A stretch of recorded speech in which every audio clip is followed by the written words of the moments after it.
This is the Enjoyer Podcast. I'm your host, James Dixon. The first thing you should know about Elissa Slotkin, the Democrat candidate for Michigan's open Senate seat, is that she pays no property taxes.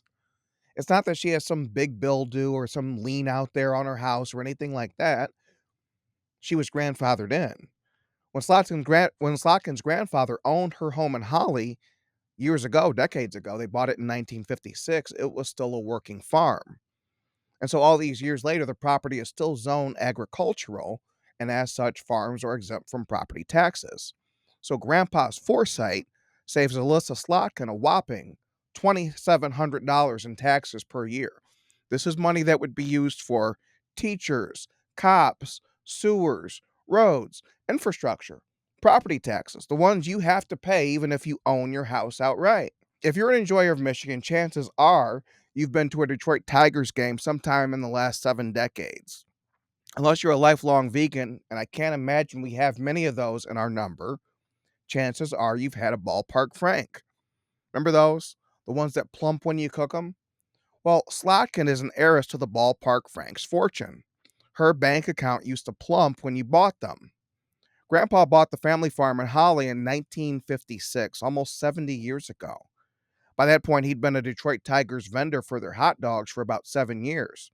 At one point, there were legitimately 400 to 500 heads of cattle on the Slotkin farm. It's not a sin that a family would refer to ancestral farmlands as the farm, even when it hasn't been that in many years. It's how people talk. Look, I live in Metro Detroit, Inner Ring, Oakland County. I live at 10 Mile and Telegraph in Southfield. That's as inner ring as it gets. If I go left out of my house, I'm on Telegraph. It's one of the biggest and busiest roads in Michigan. If I go right, one of my neighbors on 10 Mile owns a horse. So even when we live inner ring, we like the idea of pastoral living in Michigan. Holly, where Slotkin lives, dubs itself up north in Oakland County. So I get it, thinking of yourself that way as a farm. But why would you take the tax cut?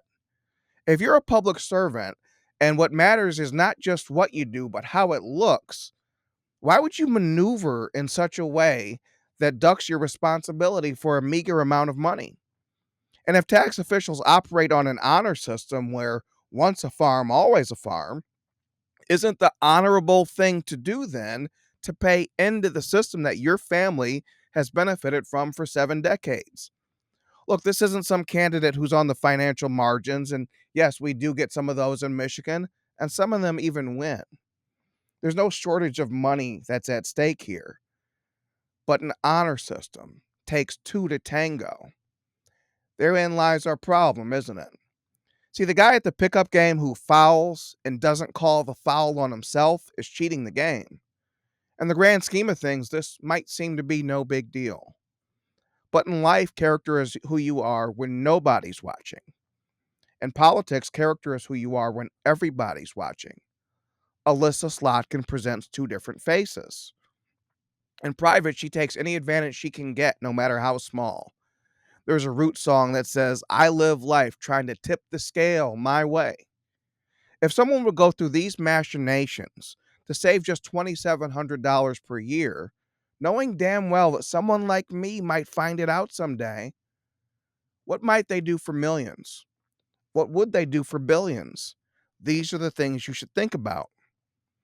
I've heard it suggested many times. We heard it said when Rick Snyder, who came in rich when he ran for governor, that independently wealthy people, like a Snyder, like a Donald Trump, like an Elissa Slotkin, are best for politics because they can't be compromised financially.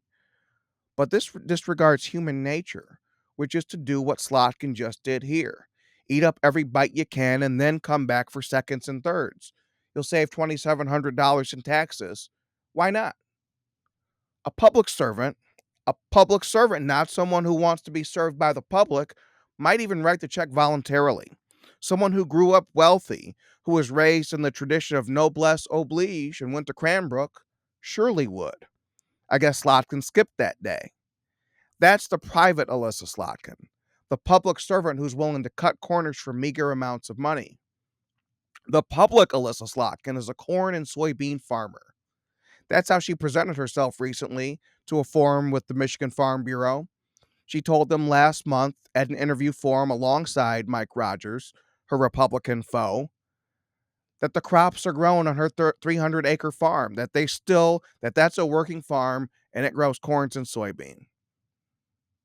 The problem is none of this was true. Not the corn, not the soybeans, not the 300 acres. Last year, Slotkin's father gave her and her brother the Holly home for free via quitclaim deed. That's how I got my home after my mom passed away. I signed it over as trustee to myself. It's not an uncommon thing, though it is more uncommon when the person giving it is still alive. So Slotkin and her brother own a 10-acre chunk of land where there is no farming done. There's a home, there's woods, there's fields, but no farm. The rest of the 300 acres is owned by a company called Slotkin Holly Associates. Slotkin and her brother are not affiliated legally with that company. That land is also zoned as agricultural, except it's zoned as vacant. That means there can be no corn and no soybeans. Aerial pictures of both properties available online through the county tax assessor confirm this. Elissa Slotkin is not a farmer. There hasn't been a head of cattle on that farm since Jimmy Carter was president. And if there ever were corn and soybeans there isn't anymore. The whole thing is just so bizarre. The small amount of money that's avoided in property taxes when someone who's a servant would just write that check. The continual use of the farming story to position Slotkin in Washington. Then the absolute lack of farming taking place on either property the Slotkins are connected to. How could the juice possibly be worth the squeeze? If the only story here were that Slotkin oversold her farming background, but pays taxes like a normal person and it's just kind of big talk, kind of colloquial, nobody would care, and I couldn't get them to care, even with the New York Post, even with this platform here on the Enjoyer podcast. You can't get people to care about things they don't feel in their bones. But when they hear and they feel that someone who's running for U.S. Senate is going out of their way to avoid $2,700 in taxes, it raises questions. So why take it to that level? Why claim to currently be farming? Why take a tax cut reserved for people who help feed America? Why would someone whose ambitions are so great spend their time on a scheme this small?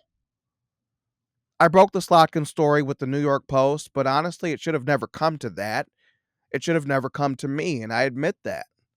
I'm an okay reporter, but there's some real great ones out there, and they had to have been approached about this story first. My guess is they ignored it. My guess is they passed on the pitch and they said, we can't do this. We've presented Slotkin in a certain way. It'd be crazy if we switched now.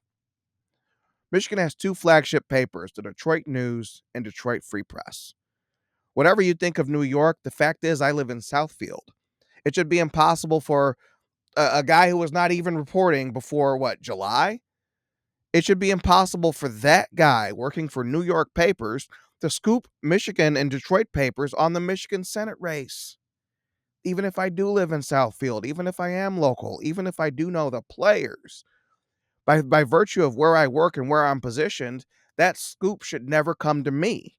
The reason it did is because the two big papers have moved so far away from the truth. If I had to guess, both papers were pitched the Slotkin story and they both passed on it. Since Donald Trump won in 2016, the fear of every Democrat in a press badge is being accused of doing something, anything, that would help Orange Man bad. Whether it's directly, like following the New York Post scoop on the Hunter Biden laptop in 2020, where all of the internet basically blacked that story out, or indirectly by showing the world that Holly's favorite farmer is a fraud. And I realized that this is why Slotkin has acted so brazenly in her claims about farming. She assumed rightly that the Michigan media was dead. That fear of doing anything that would help Trump has turned the political press into Democrats, into advocates. They're not truth seekers, and so even if they somehow found the truth and stumbled on it, they still wouldn't print it. Even if a reporter wanted to, their editor might not let them. And sometimes these truths are too inconvenient to print. And Slotkin knew that if someone else, like the New York Post, did print the story, the news and free press wouldn't follow it up. When I had that scoop, the news and free press had two choices, and I'll admit they were both bad. They could swallow their pride, admit they got scooped out of this time zone, and tell the public the accurate and true information that was available elsewhere. That's the honorable and hard thing to do. This would take humility and integrity. Hell, a competitive spirit might have led you in the opposite direction. As they said on season 5 of The Wire, what's the first rule of rewrite? Shoot it down. If you can shoot down the premise of a competitor's story by proving it to be untrue, that's a great day. Because not only does it mean that you didn't get scooped the day before, but you just took food out of your competitor's mouth. You always want to do that. Back in 2011, I wrote a story for the University of Michigan alumni newsletter called Michigan Today. Michigan Today was supposed to print stories on the history and culture of the University of Michigan. It was not supposed to print scoops, but this day we had one. Athletic director at the time, Dave Brandon, was open to the unthinkable, creating a mascot for Michigan. Michigan is famous among top football programs for not having a mascot. And so here comes Dave Brandon challenging 130 plus years of tradition. And he wasn't just doing it, he was doing it boastfully. He told me he'd get the old timers in line. That's not what I expected to hear. The question of a Michigan mascot I thought was so far off base, I didn't even hear a response from the media office and many requests. And that was going to be my lead of the story. That when you ask about a mascot at the University of Michigan, this is to risk back not hearing from people you've known for years because the question is so ridiculous. The only right answer for a Michigan athletic director is, that's a bad question. We're not doing it. But that's not what Dave Brandon said that day. And it was a big deal. By day's end, the story spanned the globe and the crawler at ESPN. Detroit News that summer even did a contest to draw a Michigan mascot. But the story was not universally heralded, if you can imagine it. The first response to it actually came from my old stomping ground, the Ann Arbor News. They had fired me months earlier in a round of layoffs. They came not to praise my scoop, but to shoot it down. Surely the kid had gotten it wrong. Surely he got excited and misquoted the athletic director. Surely this could all be explained and we didn't get beat on the biggest Michigan football story since NCAA violations. And so all day long, the athletic department was slammed with requests along those lines. Say it ain't so, Dave Brandon, that Michigan wants to have a mascot. Finally, after hearing from reporters all day long, Dave Brandon got on Twitter and he explained himself. Finally, after hearing from his critics all day long, Dave Brandon got on Twitter and explained himself. This was the moment of truth. If Brandon had tried to disavow my story, I had him on tape. I had him dead to rights. But he didn't do that. Instead, he confirmed the story. The tweet's long gone by now and Brandon's off Twitter, but I remember what he said like it happened yesterday.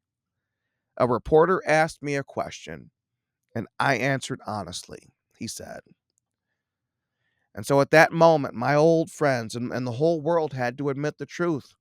The story everybody tried so hard to shoot down was 1000% righteous, and now they heard it from the horse's mouth himself. And attempting to shoot my story down, my competition actually made it travel the world. And so after the Slotkin scoop, option 2 for the Detroit newspapers was to ignore the story.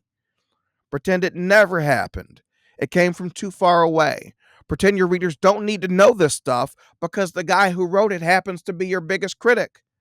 And hope and pray that your audience only reads your stories and doesn't even know what they're missing.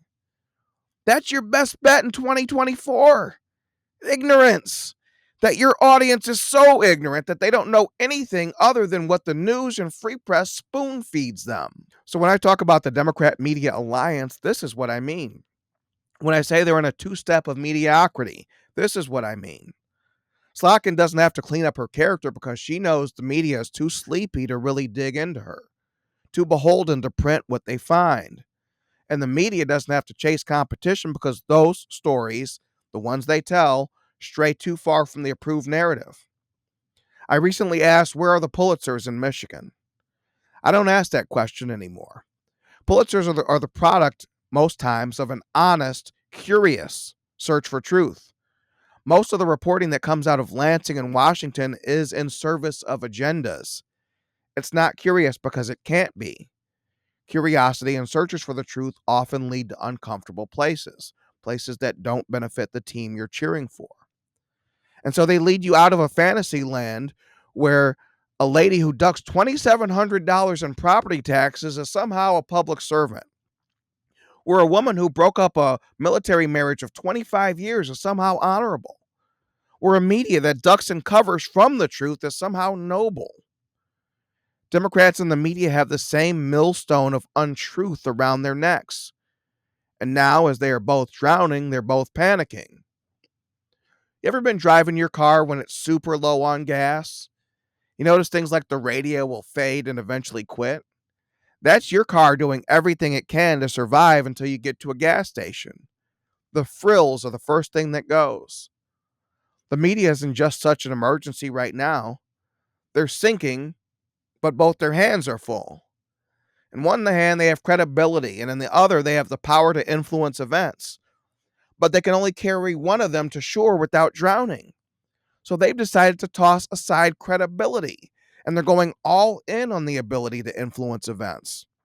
The media in 2024 believes it has one last psyop left in them. The Kamala Harris candidacy is the best example. Time magazine wanted a cover story hailing, yes, Queen Kamala Harris. But it had a problem. She wouldn't sit for an interview. So what'd they do? Did they scrap the cover and instead write the kind of story that might inspire fear in Harris and make her want to sit down like a journalist would? No.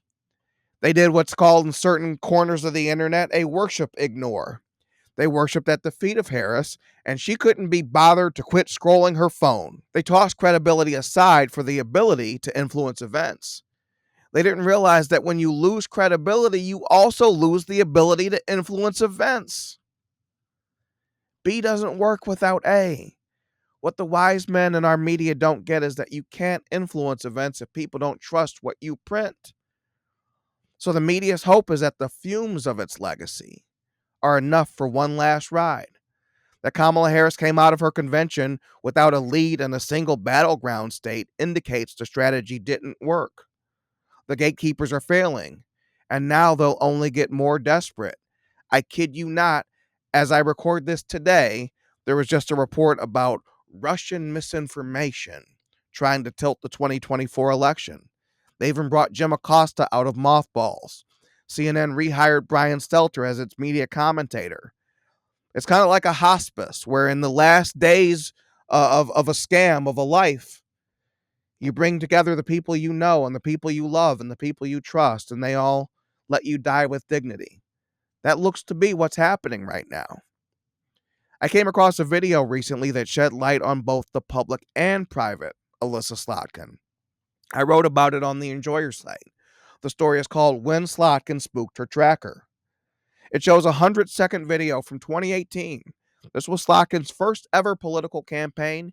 She's going against an incumbent, a man named Mike Bishop. In big money races like that, operatives called trackers are sent to the opposition's events. Their job is to record everything the person says in the hopes of hearing them say something stupid that could be used against them.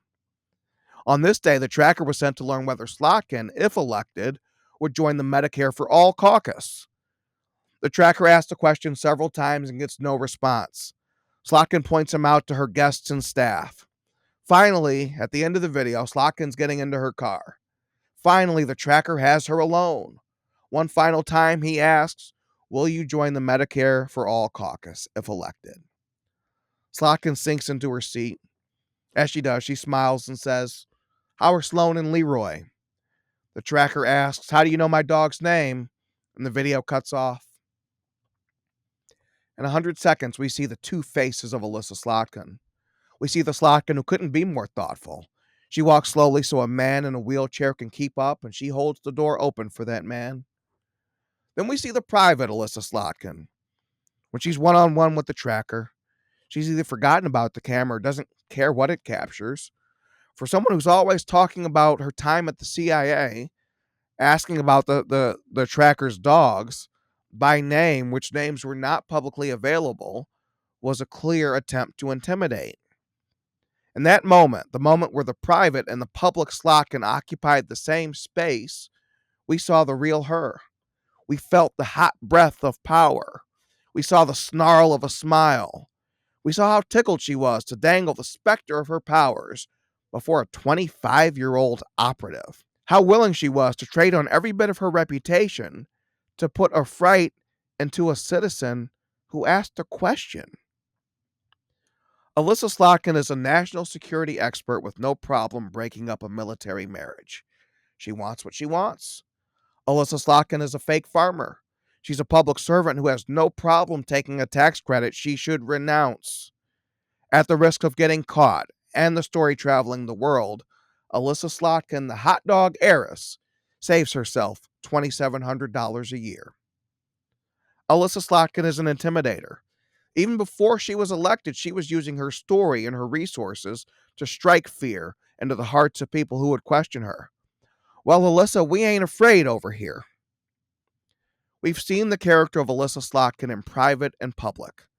What about what you've learned about this woman that I've told you, that she's told you, that you've heard from anything she said over 4 campaigns now?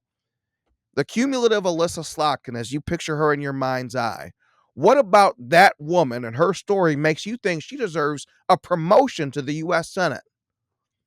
If you learned something new today, do me a favor. Send this podcast to a friend. Help them learn something new. We can't count on the Detroit newspapers to tell the truth anymore, even when the stake is cut up for them. So we have to get by with a little help for our friends. If knowing is half the battle, you've done that part today. Now I need you to do the other half and share what you know. Send this to a friend so they too can see the two faces of Elissa Slotkin.